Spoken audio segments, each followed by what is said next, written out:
नमस्कार, आपका बहुत बहुत स्वागत अभिनंदन केमिस्ट्री बाय जितेंद्र की ऑनलाइन प्लेटफॉर्म में। जैसा कि आप जानते हैं कि हम जेट, आईसीआर और बीएचयू के एक पॉइंट ऑफ व्यू से कार्बनिक रसायन की चर्चा कर रहे हैं। और पिछले कुछ वीडियो में जो हमारे 3 वीडियो है उन्होंने हमने सामान्य परिचय और कुछ एक कार्बनिक रसायन के पॉइंटों की बात कर ली। देखिए, आज हम बात करेंगे पिछले वीडियो से जोड़ते हुए कि हमारी रासायनिक अभिक्रिया क्या होती है और कुछ प्रभाव के बारे में चर्चा करेंगे। देखिए, जैसा कि मैंने आपको पिछले वीडियो में बताया था कि जो रासायनिक अभिक्रिया है उसमें जो अभिकारक है बेटा वो हमारा उत्पाद में परिवर्तित होता है, और इस परिवर्तन के दौरान बीच में अभिकारक से उत्पाद के परिवर्तन के दौरान बीच में मध्यवर्ती और संक्रमण अवस्था का निर्माण होता है। जैसे ही अभिकर्मक यहाँ आता है आपके अभिकारक में बंध टूटते हैं और उत्पाद बंधों का निर्माण चालू हो जाता है। ये सारी चीजें जब होती हैं तब जाके एक आपकी रासायनिक अभिक्रिया पूरी होती है, पूर्ण होती है। ठीक है, अब समझने वाली बात यह है कि इस रासायनिक अभिक्रिया में इन अभिकर्मक, अभिकारक, मध्यवर्ती, संक्रमणावस्था के बावजूद भी कुछ ऐसे प्रभाव होते हैं जो रासायनिक अभिक्रिया या कार्बनिक अभिक्रिया को बहुत अधिक प्रभावित करते हैं। उन्हें हम कहते हैं इलेक्ट्रॉनिक प्रभाव। यानी रासायनिक अभिक्रिया को जो प्रभाव प्रभावित करेंगे, इन सब चीजों के अलावा जो प्रभाव प्रभावित करेंगे उन्हें कहते हैं इलेक्ट्रॉनिक प्रभाव। और इलेक्ट्रॉनिक प्रभाव की जो संख्या होती है बेटा वो 4 होती है। ठीक है, अब इन 4 में से भी कुछ प्रभाव स्थायी होते हैं, कुछ प्रभाव अस्थायी होते हैं। देखिए, अस्थायी प्रभाव वो होते हैं जो अभिकर्मक की उपस्थिति में होते हैं। अगर अभिकर्मक उपस्थित होगा तो ये प्रभाव देखने को मिलेगा, अगर अभिकर्मक उपस्थित नहीं है तो ये प्रभाव देखने को नहीं मिलेगा। इसीलिए ये अस्थायी प्रभाव होता है। और स्थायी प्रभाव वो होते हैं जिन्हें अभिकर्मक की कोई आवश्यकता नहीं है, अभिकर्मक हो चाहे ना हो उन्हें कोई फर्क नहीं पड़ता, वो होते हैं स्थायी प्रभाव। देखिए, स्थायी प्रभाव की संख्या होती है 3 और अस्थायी प्रभाव की संख्या होती है 1। और इन 3 अस्थायी प्रभावों में भी हम 3 प्रभावों का अध्ययन करेंगे, जिसमें पहला है हमारा प्रेरणिक प्रभाव, दूसरा है हमारा अतिसंयुग्मन प्रभाव, तीसरा है हमारा अनुनाद प्रभाव। प्रेरणिक प्रभाव को बेटा इंग्लिश में इंडक्टिव इफेक्ट कहते हैं, उसी आधार पर इसकी शॉर्ट फॉर्म बनाई गई आई प्रभाव। अतिसंयुग्मन प्रभाव को बेटा इंग्लिश में हाइपरकंजुगेशन कहते हैं, इसीलिए इसकी शॉर्ट फॉर्म पर बनाई गई एच प्रभाव। और अनुनाद प्रभाव को बेटा हम इंग्लिश में रेजोनेंस इफेक्ट कहते हैं, इसीलिए इसकी शॉर्ट फॉर्म बनाई गई आर प्रभाव। ठीक है, और इलेक्ट्रोमेरिक प्रभाव को इंग्लिश में भी इलेक्ट्रोमेरिक प्रभाव ही कहते हैं, इसीलिए इसको ई प्रभाव के नाम से जाना जाता है। ये हमारा होता है ई प्रभाव। ठीक है, यानी आपकी रासायनिक अभिक्रिया को प्रभावित करने वाले इलेक्ट्रॉनिक प्रभाव होते हैं जिनकी संख्या होती है 4, जो भी 2 प्रकार से बांटे गए हैं, स्थायी और अस्थायी।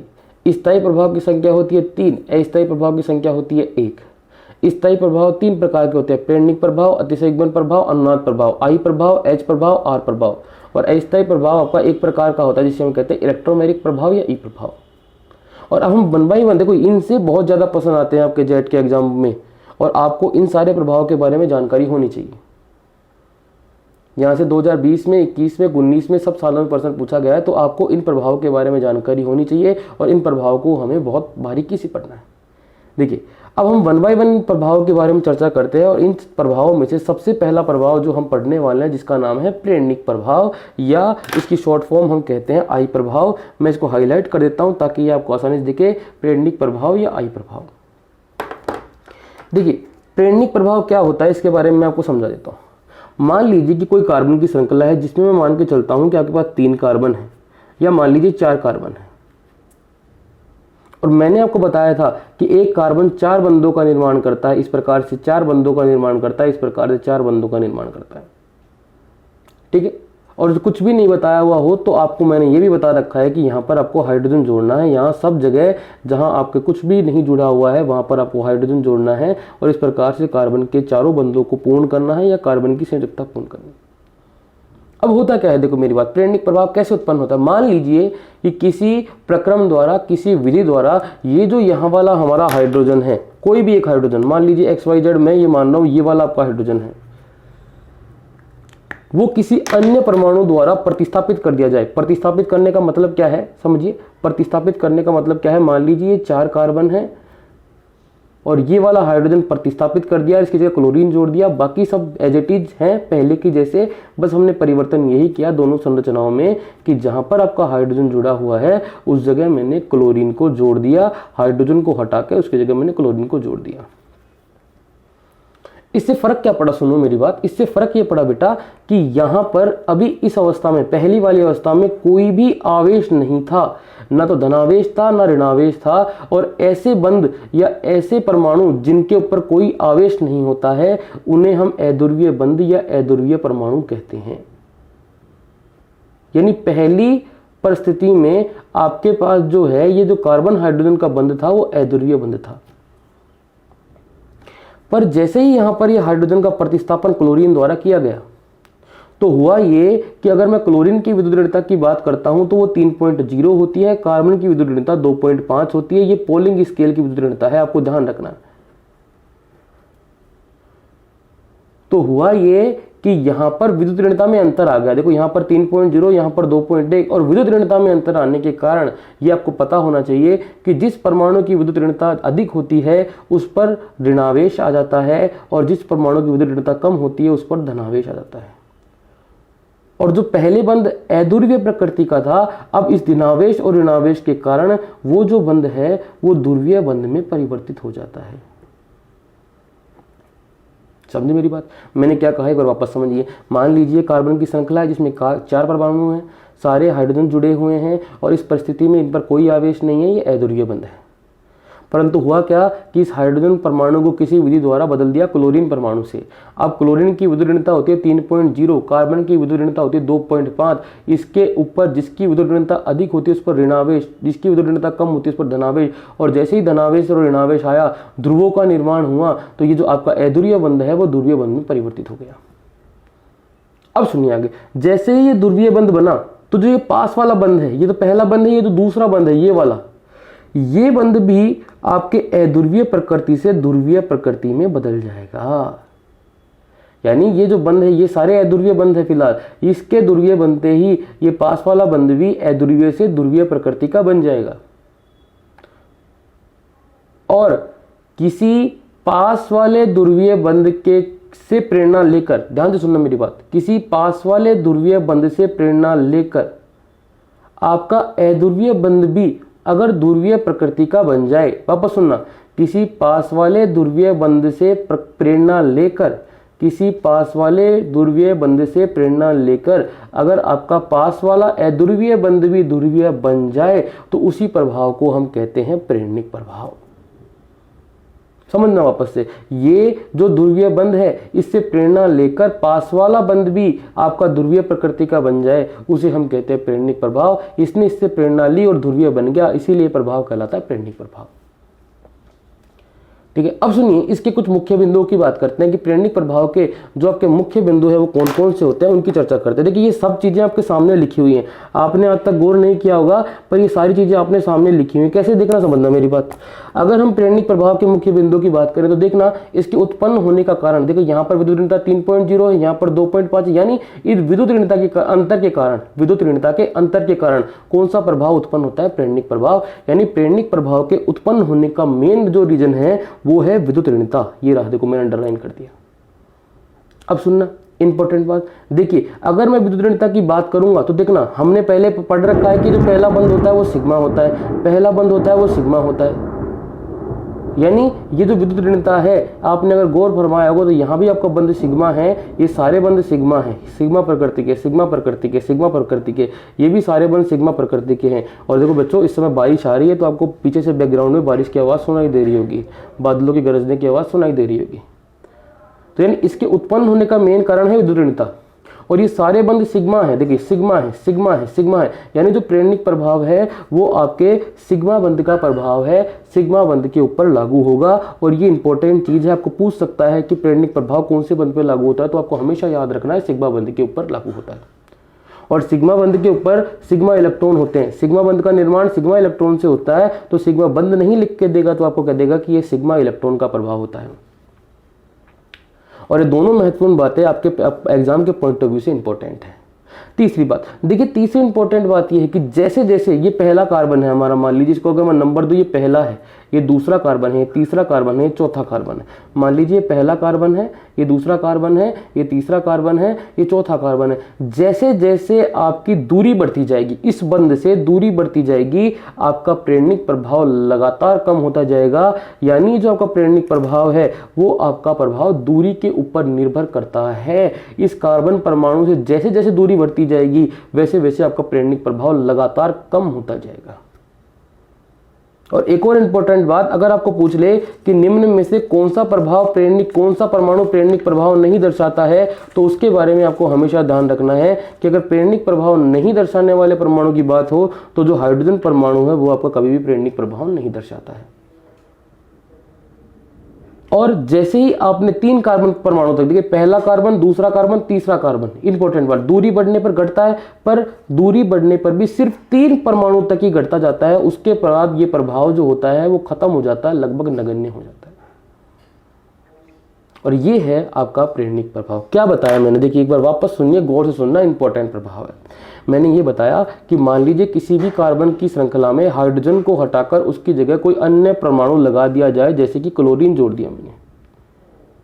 अब आपको पता है पोलिंग स्केल से मैंने इसकी विद्युत ऋणता ले ली, इसकी 3.0 होती है, इसकी 2.5 होती है। विद्युत ऋणता में अंतर के कारण जिसकी विद्युत ऋणता अधिक होती है उस पर ऋणावेश आता है, कम होती है उस पर धनावेश आता है। और जो पहले अध्रुवीय बंध था बच्चों, वो ध्रुवीय बंध में परिवर्तित हो जाता है। अब इस ध्रुवीय बंध से प्रकृति या प्रेरणा पाकर आपका पास वाला बंध भी ध्रुवीय बन जाता है, और यह प्रेरणा लेना, यही प्रेरणिक प्रभाव कहलाता है।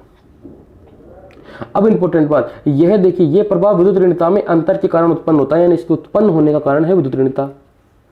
यहां पर सारे बंध सिग्मा है, यानी ये सिग्मा बंध का प्रभाव होता है, या फिर सिग्मा इलेक्ट्रॉन का प्रभाव होता है। तीसरी इंपॉर्टेंट बात, जैसे जैसे दूरी बढ़ती जाती है, इस परमाणु से आपकी दूरी बढ़ती जाएगी, आपका प्रेरणिक प्रभाव घटता जाता है। यानी इसके लिए इंपॉर्टेंट चीज है कि ये दूरी बढ़ने पर घटता है या दूरी पर निर्भर करता है। एक ऐसा परमाणु है जिसके प्रेरणिक प्रभाव की हम चर्चा नहीं करते, वो हाइड्रोजन। आप देख सकते हैं यहाँ हाइड्रोजन था, मैंने कोई प्रेरणिक प्रभाव की बात नहीं की, यानी हाइड्रोजन का प्रेरणिक प्रभाव नहीं होता है। और इस परमाणु से 3 कार्बन परमाणु छोड़ दूं तो प्रेरणिक प्रभाव 3 कार्बन परमाणु तक ही लगता है, दूरी बढ़ने पर घटता है, पर 3 कार्बन परमाणु तक ही लगता है, उसके पश्चात नगण्य हो जाता है। और ये जो प्रभाव है आपका कौन सा प्रभाव है, प्रेरणिक प्रभाव। ठीक है, अब हमने क्या पढ़ा, एक बार हल्का सा रिवीजन मार लेते हैं ताकि आपकी सारी चीजें क्लियर हो जाए। मैंने कल आपको रासायनिक अभिक्रियाओं के बारे में बताया था, जिसमें अभिकारक उत्पाद में परिवर्तित होता है, आपका मध्यवर्ती और संक्रमण अवस्था बनती है, अभिकर्मक होता है, बंध टूटते हैं, बंध का निर्माण होता है। इस प्रकार से कंप्लीट होती है आपकी रासायनिक अभिक्रिया। फिर इस रासायनिक अभिक्रिया को प्रभावित करते हैं इलेक्ट्रॉनिक प्रभाव, जिनकी संख्या 4 होती है, जिनमें से 3 स्थायी होते हैं, एक अस्थायी होता है। स्थायी होता है 3, प्रेरणिक प्रभाव, अतिसंयुग्मन, अनुनाद, आई प्रभाव, एच प्रभाव, आर प्रभाव। और अस्थायी होता है 1, जिसका नाम है इलेक्ट्रॉनिक प्रभाव, या जिसको हम कहते हैं ई प्रभाव। प्रेरणिक प्रभाव की हमने चर्चा की, जिसको हम कहते हैं आई प्रभाव। क्या होता है, अध्रुवीय बंध से ध्रुवीय बना और पास वाला बंध भी ध्रुवीय बन गया, प्रेरणा लेकर उसे कहते हैं प्रेरणिक प्रभाव। इसके मुख्य बिंदु क्या है, ये विद्युत ऋणता के कारण उत्पन्न होता है, सिग्मा बंध का प्रभाव है, सिग्मा इलेक्ट्रॉन का प्रभाव है, दूरी पर निर्भर करता है, दूरी बढ़ने पर घटता है। हाइड्रोजन परमाणु पर कोई आपका प्रेरणिक प्रभाव नहीं होता। और 3 कार्बन परमाणु के बाद जैसे ही 3 कार्बन परमाणु पास हुए, ये आपका प्रेरणिक प्रभाव क्या होता है, नगण्य। तो ये आपका प्रेरणिक प्रभाव और ये उसके मुख्य बिंदु जहां से प्रश्न बनने के चांसेस होते हैं। ठीक है, अब हम आगे चलते हैं प्रेरणिक प्रभाव में कि किन किन चीजों का और अध्ययन करना है प्रेरणिक प्रभाव में, उनकी बात करते हैं। तो बने रहिए वीडियो में। अब देखिए आगे हम चलते हैं और बात करते हैं प्रेरणिक प्रभाव के वर्गीकरण की। अब प्रेरणिक प्रभाव का वर्गीकरण समझने से पहले आपको एक बात समझनी पड़ेगी। मैंने अभी क्या बताया था कि मान के चलिए ये 3 या 4 कार्बन की श्रृंखला है और इसमें क्लोरीन जुड़ा हुआ है, कोई भी हम कहते हैं, फॉर एग्जांपल क्लोरीन ले लेते हैं, कोई जेड एटम ले लेते हैं, और मान लीजिए यहाँ भी वो 3 कार्बन की श्रृंखला है और यहाँ पर जेड परमाणु जुड़ा हुआ है इस प्रकार से। अब इसके जेड के ऊपर 2 हमारी संभावनाएं हैं, या तो ये जेड परमाणु, जैसा कि क्लोरीन था उसकी कुछ अलग बात थी, हम इस जेड परमाणु की बात करते हैं, या तो ये जेड परमाणु आपकी कार्बन श्रृंखला में इलेक्ट्रॉन दे सकता है, और या ये जेड परमाणु आपकी कार्बन श्रृंखला से इलेक्ट्रॉन ले सकता है। ठीक है, अब ये इलेक्ट्रॉन देगा या इलेक्ट्रॉन लेगा, मेरे शब्दों पे गौर करना। अब ये इलेक्ट्रॉन आपका कार्बन श्रृंखला को देगा या इलेक्ट्रॉन लेगा, इलेक्ट्रॉन का दान करेगा या इलेक्ट्रॉन का ग्रहण करेगा, उसके आधार पर आपका प्रेरणिक प्रभाव 2 प्रकार का होता है, एक तो प्लस आई होता है और एक माइनस आई होता है। वापस समझिए मैंने क्या बोला, कि मान लीजिए कोई अन्य परमाणु कार्बन श्रृंखला से जुड़ा हुआ है, ये अन्य परमाणु है, ये अन्य परमाणु है। अब ये कार्बन श्रृंखला में इलेक्ट्रॉन देगा या कार्बन श्रृंखला से इलेक्ट्रॉन लेगा? अगर इलेक्ट्रॉन देगा तो इलेक्ट्रॉन का दान करेगा, इलेक्ट्रॉन लेगा तो इलेक्ट्रॉन ग्रहण करेगा। उस आधार पर आपका जो प्रेरणिक प्रभाव है वो दो प्रकार का होता है, प्लस आई और माइनस आई। अगर ये जेड परमाणु आपकी कार्बन श्रृंखला में इलेक्ट्रॉन देता है या इलेक्ट्रॉन का दान करता है तो उस समय जो ये प्रभाव प्रदर्शित करता है, उस समय ये जो प्रभाव दर्शाता है उसे हम कहते हैं प्लस आई प्रभाव। और अगर ये जेड परमाणु आपकी कार्बन श्रृंखला से इलेक्ट्रॉन ग्रहण करता है तो उसे हम कहते हैं माइनस आई प्रभाव। अब हम कैसे जाने, हमें कैसे पता लगे कि गुरुजी कौन से समूह का प्लस आई होता है, कौन से समूह का माइनस आई होता है? तो उसके लिए हमारी एनसीईआरटी की किताब में ये सीरीज दी हुई है। आपको ये सीरीज याद करनी है कि कौन सा समूह प्लस आई होता है, कौन सा समूह माइनस आई होता है और किस समूह का प्लस आई ज्यादा होता है, किसका माइनस आई ज्यादा होता है। ये सब चीजें आपको ध्यान रखनी है। देखिए कैसे, देखिए मान के चलिए यहाँ पर पहला प्लस आई की अगर मैं बात करूंगा तो सबसे पहला है CH2 माइनस, इसका प्लस आई प्रभाव होता है। फिर होता है NH माइनस, इसका भी प्लस आई प्रभाव होता है। O माइनस प्लस आई, COO माइनस प्लस आई। ये आपका इस वाली श्रृंखला, ये आपके 3 कार्बन वाली श्रृंखला, ये 2 कार्बन वाली श्रृंखला, ये प्लस आई दिखाता है। ये CT3 CD3 CD3 CD3 CD3 CH3 TDH, ये सारे प्लस आई प्रभाव दर्शाते हैं।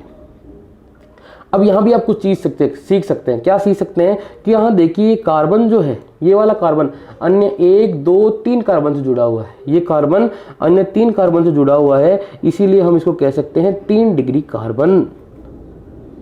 ये कार्बन, ये वाला देखो, ये जहां मैं गोला कर रहा हूं, ये कार्बन अन्य 2 कार्बन से जुड़ा हुआ है, इसलिए हमको कह सकते हैं 2 डिग्री कार्बन। और ये कार्बन जो है वो अन्य 1 कार्बन से जुड़ा हुआ है, इसको हम कह सकते हैं 1 डिग्री कार्बन।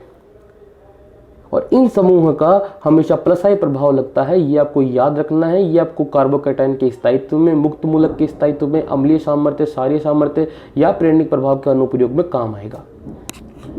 ठीक है, यानी प्लस आई प्रभाव, यानी ये जेड अगर इलेक्ट्रॉन का दान करेगा प्लस आई प्रभाव दर्शाएगा, इलेक्ट्रॉन का दान करेगा। प्लस का मतलब आप ध्यान रखना इलेक्ट्रॉन घनत्व श्रृंखला में बढ़ाएगा, माइनस का मतलब इलेक्ट्रॉन घनत्व श्रृंखला में घटाएगा। प्लस आई का मतलब इलेक्ट्रॉन का दान, माइनस आई का मतलब इलेक्ट्रॉन ग्रहण करेगा।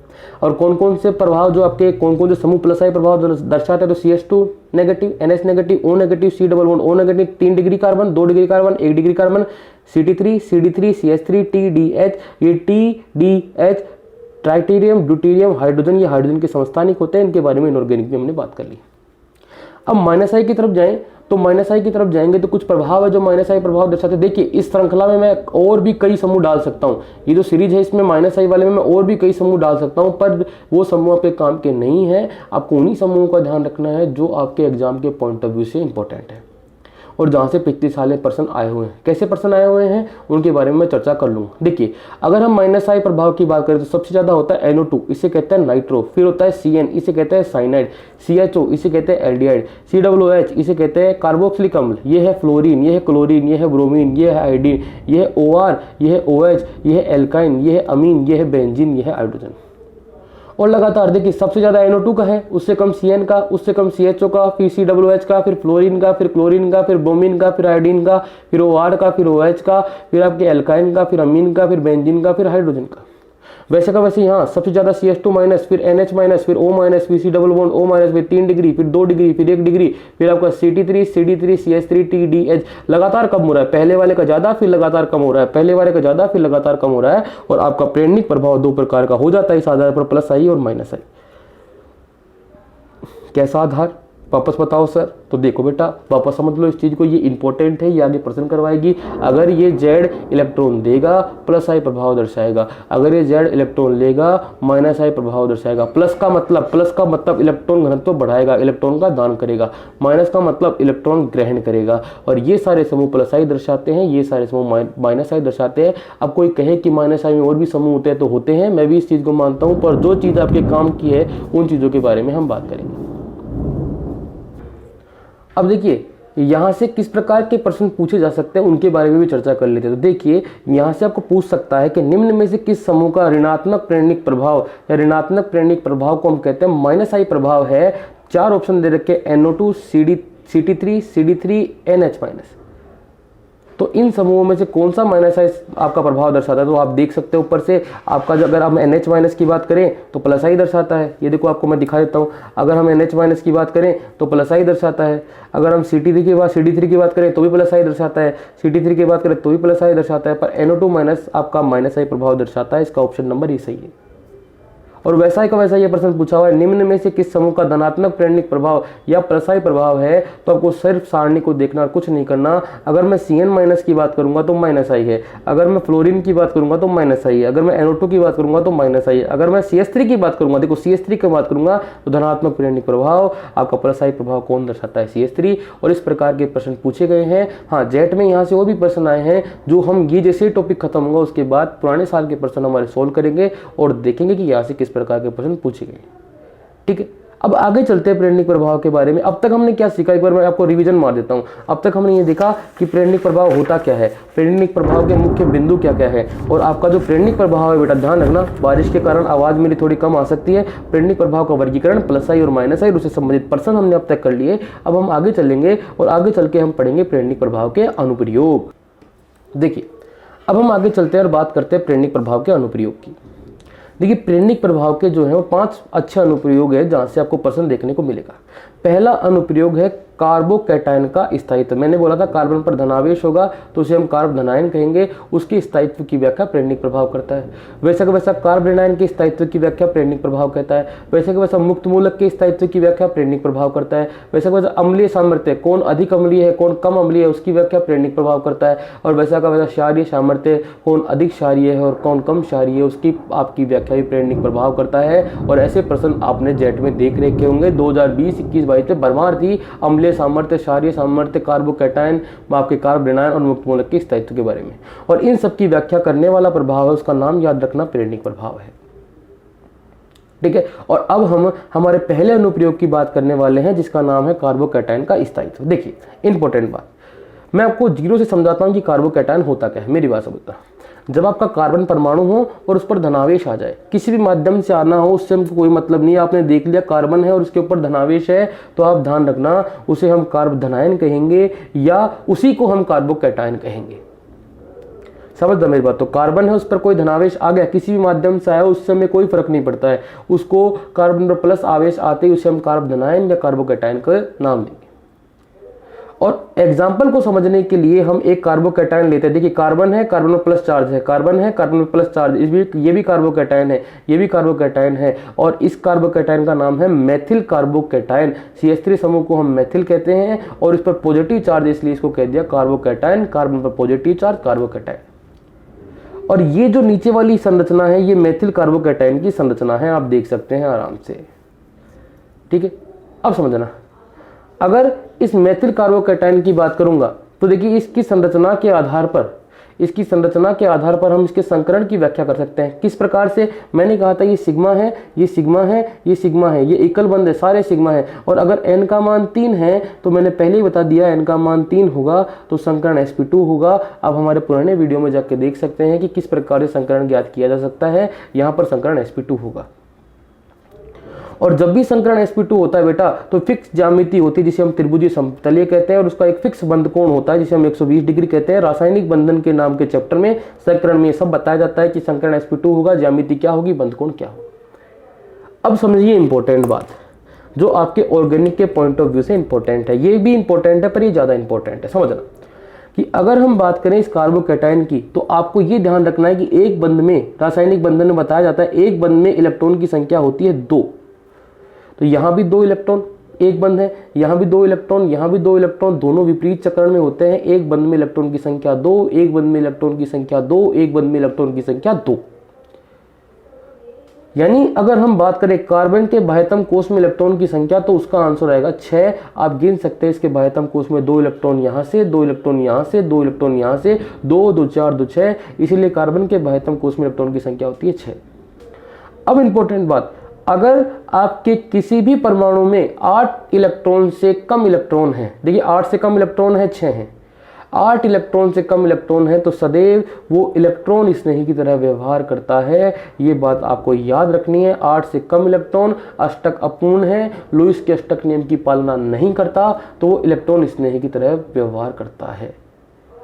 और एक और इंपॉर्टेंट चीज कि अगर बाह्यतम कोश में सभी इलेक्ट्रॉन युग्मित है, देखिए जोड़ा बना हुआ है, युग्मित है, जोड़ा बना हुआ है, युग्मित है, जोड़ा बना हुआ है, युग्मित है, तो वो हमेशा प्रतिचुंबकीय की तरह व्यवहार करता है। ये बात भी हमारे को ध्यान रखनी है। क्या ध्यान रखना है? कार्बोकैटायन के परिचय के बारे में, कार्बन प्लस चार्ज कार्बोधनायन या कार्बोकैटायन कहते हैं। ये है हमारा एग्जांपल मेथिल कार्बोकैटायन। इस आधार पर हमने n का मान गिना, n का मान 3 है। संकरण sp2, संकरण sp2 होगा ज्यामिति त्रिभुजीय समतल या बंद कोण 120 डिग्री। ठीक है, इसके बाह्यतम कोश में इलेक्ट्रॉन आप गिनेंगे 2, 2, 4, 2, 6, 8 इलेक्ट्रॉन से जब भी कम इलेक्ट्रॉन होंगे उन्हें हम कहेंगे इलेक्ट्रॉन स्नेही, और सारे इलेक्ट्रॉन युग्मित है तो प्रतिचुंबक की तरह व्यवहार करता है। पूछ सकता है कार्बोकैटायन प्रतिचुंबकीय होता है, इलेक्ट्रॉन स्नेही होता है, इसका संकरण बताओ, ज्यामिति बताओ। ये सारे आपके जेट के पॉइंट ऑफ व्यू से प्रश्न होते हैं। क्लियर है बात? अब ये सामान्य परिचय हो गया आपके कार्बोकैटायन की। कार्बोकैटायन के बारे में हमें क्या क्या चीजें याद होनी चाहिए इसको पढ़ने से पहले। अब मैं बाद में आपको कभी कार्बोकैटायन के बारे में नहीं बताऊंगा, सिर्फ आपको बताऊंगा कार्बोकैटायन होता है, आपको ध्यान रखना है और कार्बोकैटायन के बारे में चर्चा करनी है।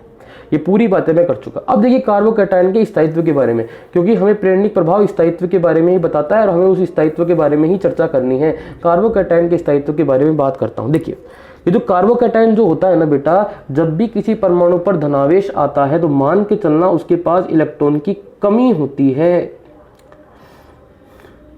इलेक्ट्रॉन की कमी होती है, मान के चलना।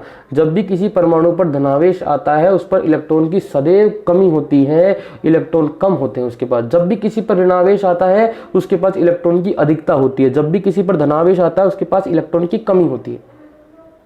और इस कमी को पूरा करने के लिए, इस कमी को पूर्ण करने के लिए इसे ऐसा समूह चाहिए जो इलेक्ट्रॉन का दान करे।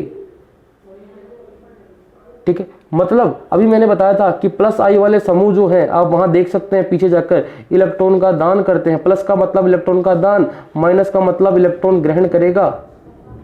तो इसकी कमी को पूरा करने के लिए, इसके इलेक्ट्रॉन की कमी को पूरा करने के लिए इसे ऐसे समूह चाहिए जो इलेक्ट्रॉन का दान करते हैं। यानी कार्बोकैटायन की स्थायित्व की बात करूं तो इलेक्ट्रॉन दान करने वाले समूह प्लस आई वाले समूह के समानुपाती, यानी जितने प्लस आई वाले समूह होंगे कार्बोकैटायन का स्थायित्व उतना ही ज्यादा होगा।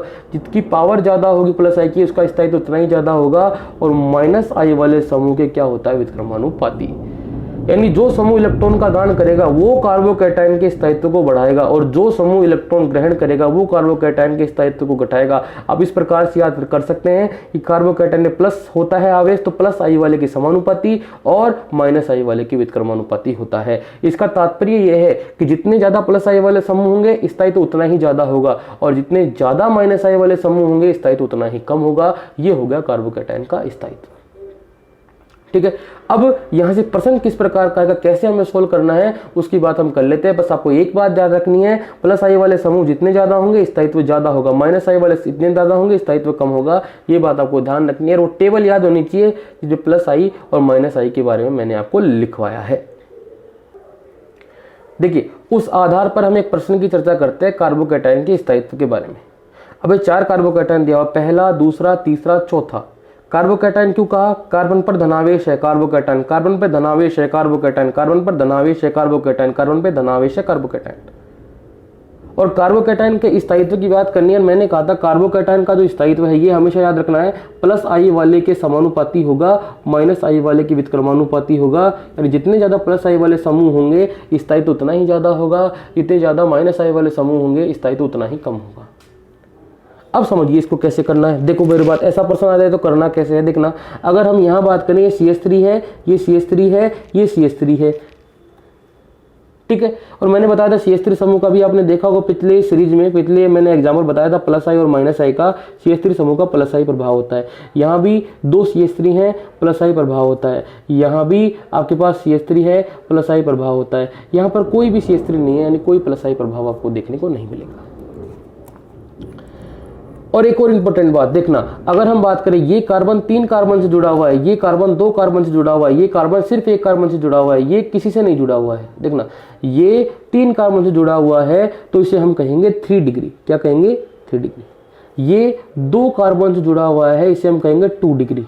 ये 1 कार्बन से जुड़ा हुआ है, इसे हम कहेंगे 1 डिग्री। और ये किसी कार्बन से नहीं जुड़ा हुआ है, इसको हम 0 डिग्री कह सकते हैं। क्लियर होगी बात? अब इनके स्थायित्व की चर्चा कर लेते हैं।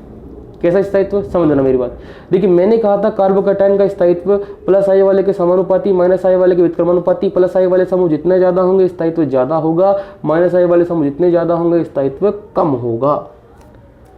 अब सुनना, इसकी बात करें 3 डिग्री वाले की, तो देखना यहाँ पर प्लस आई वाले समूह 3 हैं, यहाँ पर 2 हैं, यहाँ पर 1 है, यहाँ पर कोई समूह नहीं है। तो ध्यान रखना जितने ज़्यादा प्लस आई वाले समूह, यहाँ 3, यहाँ 2, यहाँ 1, यहाँ पर कोई नहीं, तो जितने ज़्यादा प्लस समूह होंगे उतने ही आपका स्थायित्व ज़्यादा होगा। इसी आधार पर हम कह सकते हैं कि 3 डिग्री वाले का स्थायित्व सबसे ज़्यादा होगा 3 प्लस आई के कारण, फिर 2 डिग्री वाला 2 प्लस आई के कारण, फिर आपका 1 डिग्री वाला 1 प्लस आई के कारण, फिर आपका 0 डिग्री वाला आपके कोई प्लस आई नहीं होने के कारण।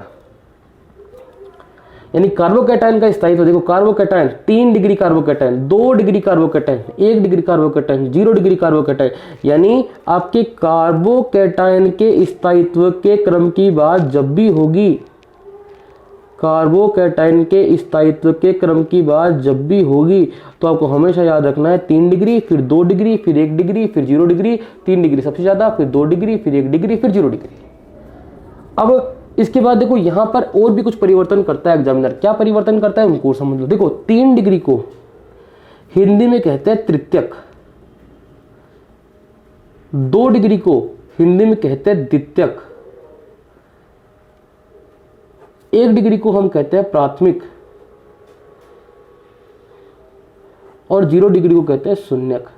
तो अगर हिंदी में लिख के दे दे बेटा तो कंफ्यूज मत होना, तृतीयक की सबसे ज्यादा, फिर द्वितीयक, फिर प्राथमिक, फिर शून्यक, और ये कार्बोकैटायन के स्थायित्व का क्रम होता है। देखो अब आपको प्लस आई और माइनस आई की टेबल याद होनी चाहिए, किसका प्लस आई होगा किसका माइनस आई होगा, मोटा मोटा याद होना चाहिए, वहां से प्रश्न आता है वो आपको देख लेना है।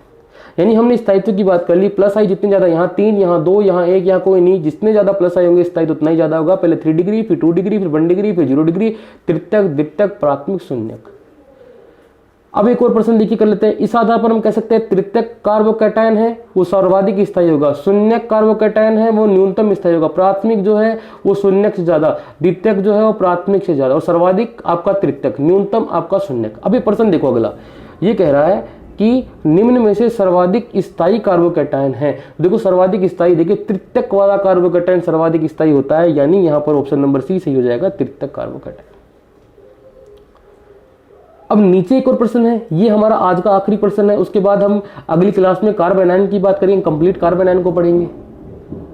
देखना इस प्रश्न में क्या है, देखो ये कार्बोकैटायन है, ये कार्बन है, ये भी कार्बन है, ये भी कार्बन है। मैंने कहा था कि हर कोना कार्बन को रिप्रेजेंट करता है, यहाँ भी कार्बन है, ये सारे कोने हैं वो कार्बन को रिप्रेजेंट करते हैं। अब कंफ्यूज नहीं होना, आप समझ लो कहां से कार्बन आ गया क्या आ गया, परेशान मत होना। ये कार्बोकैटायन है। अब समूहों को देखो, ये जो समूह है इसका प्लस आई लगता है, वेरी गुड, आपको पता है, आपने टेबल देख ली, याद कर ली, इसका भी प्लस आई लगता है, वेरी गुड, आपको पता है, इसका भी प्लस आई लगता है, वेरी गुड, आपको पता है, शाबाश। अब आप कंटिन्यू करते रहे, सीखते रहे, ऐसे आपका काम हो जाएगा आसानी से। सिलेक्शन लेना है हमें। अब आप जैसे सीरीज में समझोगे, ये मान लीजिए ए है, ये मान लीजिए बी है, ये मान लीजिए सी है, और मैंने बताया कि प्लस आई प्रभाव जितना ज्यादा होगा स्थायित्व उतना ही ज्यादा होगा। और आप उस प्लस आई वाली सीरीज को जब दाके देखेंगे तो CT3 का प्लस आई प्रभाव सबसे ज्यादा, फिर CD3 का, फिर CS3 का, यानी CT3 का प्रभाव ज्यादा होगा, स्थायित्व भी ज्यादा होगा, फिर CD3 का स्थायित्व होगा, फिर CS3 का स्थायित्व होगा, क्योंकि कार्बोकैटायन प्लस आई के समानुपाती, माइनस आई के व्युत्क्रमानुपाती, प्लस आई प्रभाव इनमें सबसे ज्यादा CT3 का, फिर CD3 का, फिर CS3 का। इस आधार पर स्थायित्व का क्रम होगा सी वाला सबसे ज्यादा, फिर बी वाला, और फिर ये वाला। ये है आपका कार्बोकैटायन के स्थायित्व का क्रम, कार्बोकैटायन का सामान्य परिचय। और एक अनुप्रयोग हमने कर लिया प्रेरणिक प्रभाव का, जिसे हम कहते हैं कार्बोकैटायन का स्थायित्व। अब देखो बारिश आ रही है लगातार, तो बारिश आने के कारण क्या है, अब मेरी आवाज़ आपको साफ आ नहीं पाएगी, पर हमने एक पॉइंट कर लिया जो कि इंपॉर्टेंट है। हमने प्रेरणिक प्रभाव की बात की, उसके महत्वपूर्ण बिंदु कर लिए, वो याद होने चाहिए। फिर हमने प्लस आई माइनस आई की बात की, वो याद होने चाहिए। फिर हमने कार्बोकैटायन के स्थायित्व की बात की, कैसे निकाला वो याद होना चाहिए। और यहाँ तक प्रश्न आता है बेटा, कैसे आते हैं मैंने आपको धीरे धीरे बता भी दिया कि इस प्रकार का आएगा, इस प्रकार का आएगा। और इंपॉर्टेंट बात, कार्बोकैटायन के स्थायित्व क्रम हमें याद रखना है, तृतीयक, द्वितीयक, प्राथमिक, शून्यक। और ये हमारा प्रेरणिक प्रभाव का पहला पॉइंट हो गया, जिसका नाम है कार्बोकैटायन का स्थायित्व।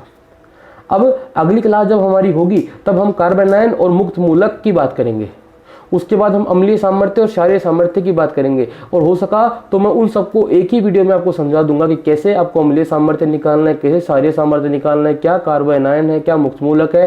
पर ये वीडियो बड़ी बनी है क्योंकि हमने सब चीजों को बेसिक से सीखा है। आपको अब याद क्या रखना है प्रश्न करने के लिए, प्लस आई और माइनस आई वाली सीरीज याद होनी चाहिए, किस समूह का प्लस आई, किस समूह का माइनस आई। उसके आधार पर आपके प्रश्न बहुत आसानी से होंगे और आपको मजा आएगा प्रश्न करने में। ठीक है, तो आज के लिए इतना ही। उम्मीद कर रहा हूं कि आप लगातार पढ़ रहे होंगे, लगातार चीज़ों को सीख रहे होंगे और अपने सिलेक्शन को पक्का कर रहे होंगे। ठीक है, तो ये प्रेरणिक प्रभाव की वीडियो के साथ मैं आपसे विदा लेना चाहूँगा। कल हम चालू करेंगे कार्ब एनायन का स्थायित्व, क्योंकि हमने पहला पॉइंट पढ़ लिया है कार्ब धनायन का स्थायित्व। हम अब चालू करेंगे कार्ब ऋणायन का स्थायित्व और उसको कल खत्म करेंगे, प्रेरणिक प्रभाव को कल खत्म करेंगे। तब तक के लिए पढ़ाई करते रहिए।